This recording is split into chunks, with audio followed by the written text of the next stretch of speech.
Hi guys, Tim here.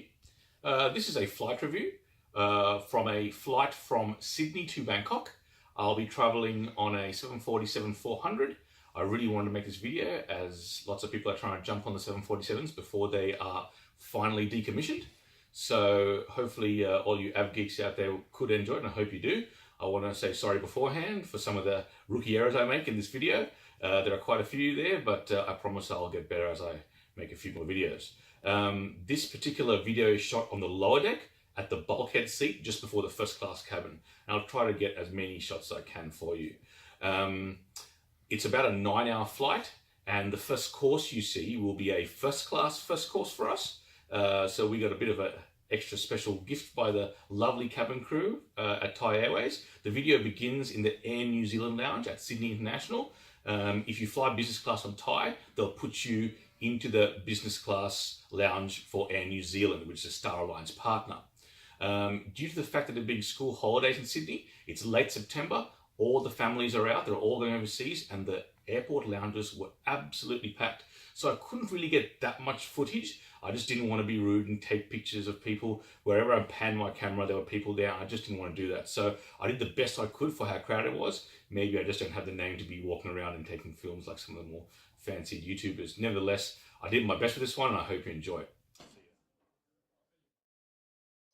So the footage you see right here is of the Air New Zealand lounge. It's a Friday morning, start of the school holidays. The airport was absolutely packed, and so was the lounge. Hence, some of the footage I tried to take, I really didn't feel comfortable, so I couldn't get shots of the buffet breakfast. Here is what I ended up getting. I must say the food was very good. I was certainly satisfied. The eggs were delicious. There wasn't a separation from the fluid to the egg sometimes when you make scrambled eggs too fast. You see the fluid running out, but no, that was perfect. It was soft. The chipolatas were beef. They were delicious. The bread was a sourdough bread, and I paired that with some nice butter. And the red dish you see there was something called menemen, which was a spicy egg dish. Very nice. After the savory breakfast, I had a couple of Danish. They were delicious. It was a cinnamon and walnut Danish. I had two of them, as you can see. You could also get some yogurt with some passion fruit. There was strawberry and kiwi fruit options as well. And I paired that with some tea. So that was a really nice start to the morning. This was one of the drink stations. There were three of them in the Air New Zealand lounge. If you're a Star Alliance member and you were flying with a Star Alliance company, I was flying Thai, then you can use the Air New Zealand lounge, as there was no Thai lounge there. They did a great job and the service was excellent. Just around the corner here was a fax machine. If you needed to use one, there were two fax machines in the Air New Zealand lounge. Panning across the lounge here, as you can see, very busy. But it was a beautiful morning in Sydney, so that was quite nice. There's a tarmac there. There's a Vietnam Airlines flight there on its way to Ho Chi Minh City. Panning across the lounge again, back to the drink station, and that's where I had my breakfast before. So quite a sufficient area. Here is the drinks section number 1 on the western side. A good section of alcohol there and hard liquors. There's your soft drinks. It is all self-service, as you can see. Moving across, we have our wine glasses, a selection of fine teas. Moving along to the right, we have some orange juice and apple juice, and the coffee machine should do your fancy. I think it had every option there available, so well done, Air New Zealand. So I entered the aircraft. I was sitting in the bulkhead seat, lower deck. You can see the first class cabin in front of you, and of course a beautiful nostalgic layout of the old 747. The front of the aircraft is right there. You can see it taper off, and the decor for the most part, everything was to order, so to speak.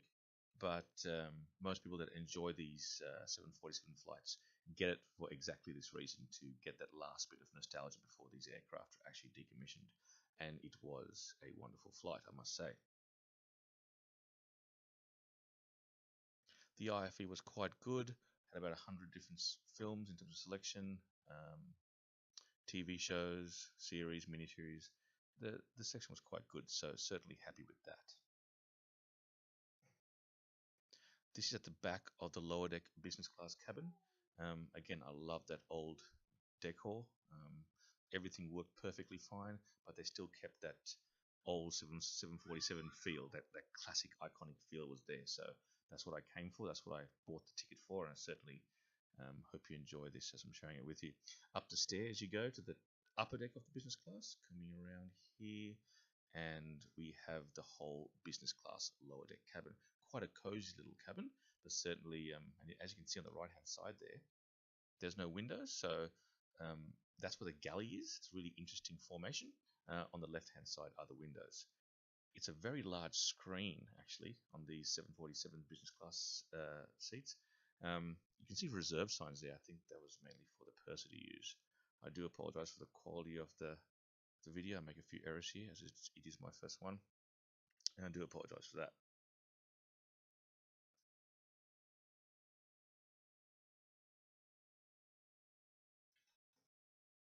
Okay, so moving along here, I'm just going to show you now how the seat worked, and I'm going to show it to you from my actual seat, which was the aisle bulkhead on the lower deck. So this is me sitting down. I'm just giving a short instructional video on how to use the seat controls and how the actual seat works. So I'm just lowering it now. I'm 182 centimeters tall. I'm about 94 kilograms. That's over 200 pounds. So a man of my size still can enjoy the seat without feeling too cramped. And I can just switch over here and get into full lie down sleep position. Now I'm going to move it back. It takes about 8 seconds and back into upright position.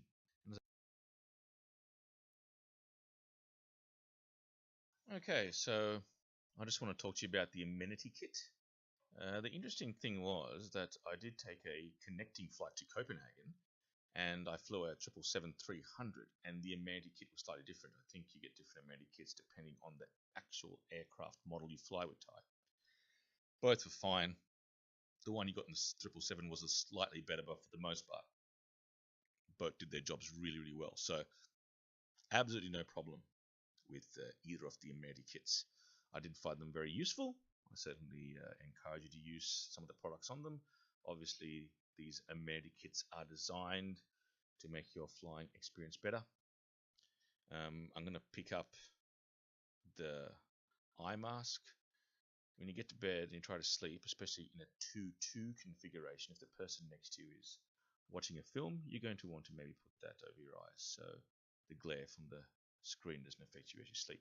They're the list of 9 things you get in the amenity kit, and I found them all to be of good quality, and I was certainly satisfied. They're the slippers you put on. I don't really use the earplugs that much. I don't find the earplugs that they give you on any of the airlines sufficient. I've flown quite a few Asian airlines from Cathay Pacific to Singapore, and they're all quite similar. I tend to bring my own ones. I do encourage you to use lip balm. It can be quite dehydrating on these flights, and the right lip balm is very important. If you are getting off in Bangkok and going on to warm weather, certainly it's very important to have moistured lips up, otherwise you'll get them burnt and dry. Don't have any hair, so that wasn't very important for me, but certainly those people that do have hair will use them. Moisturize, again, really important. Make sure you do get well moisturized. Those flights can be very dehydrating. Make sure you get your fluids up as well. Very important for me is the mouthwash, toothbrush, toothpaste, all important things. Nothing like landing and having a nice brush just to make sure that you feel right. This was our first meal or appetizer service. About half an hour in, we hit about 30,000 feet and the drinks cart arrived.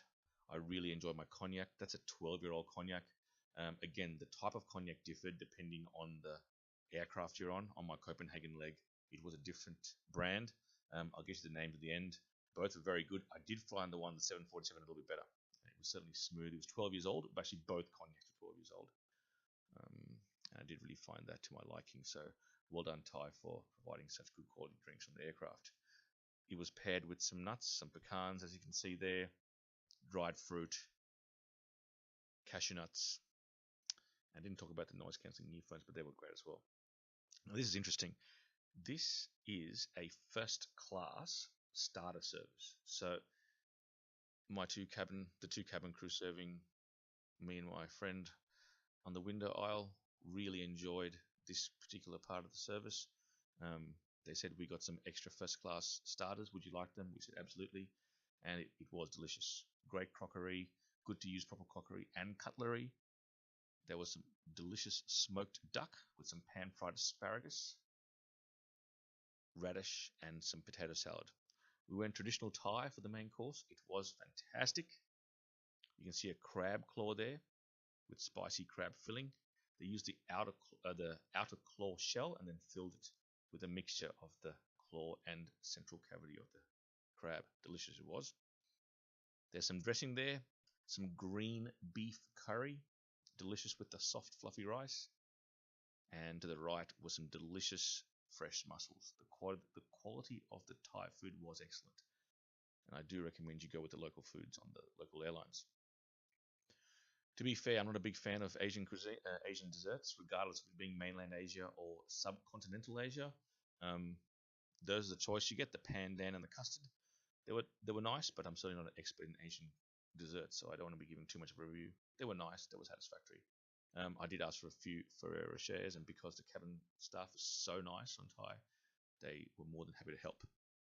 That was a small little cheese platter, and quickly here was the pre-landing dish. It was egg fried rice with spicy chicken and cashew, and the dessert served was profiteroles with cherry compote. Very nice. So well done, Thai, for a great flight, and hopefully I'll make another video. I will be flying a 777 to Toronto soon. Thank you. Bye.